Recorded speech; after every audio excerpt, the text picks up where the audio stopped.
మహాకుంభ్ మేళా 2025 ప్రతి ఏడాది 12 సంవత్సరాలకు ఒకసారి ఉత్తరప్రదేశ్లోని ప్రయాగ్రాజ్లో మహాకుంభమేళా నిర్వహిస్తారు.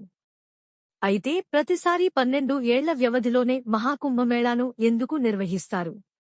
అందుకు గల కారణాలేంటో ఇప్పుడు తెలుసుకుందాం. మహాకుంభ్ మేళా 2025 హిందూ సనాతన ధర్మంలో మహాకుంభమేళాకు ఎంతో ప్రాముఖ్యత ఉంది. ప్రతి 12 సంవత్సరాలకు ఒకసారి మహాకుంభమేళాను నిర్వహిస్తారు.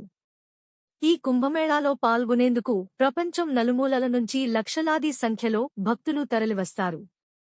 దీనికంటే ముందు ప్రతి 4 సంవత్సరాలకు ఒకసారి కూడా కుంభమేళా కార్యక్రమాలు నిర్వహిస్తారు.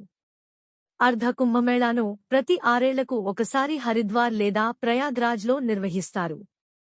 పూర్ణ కుంభమేళా మాత్రం ప్రతి 12 ఏళ్లకు ఒకసారి ప్రయాగ్రాజ్, హరిద్వార్, ఉజ్జయిని, నాసిక్లో నిర్వహిస్తారు.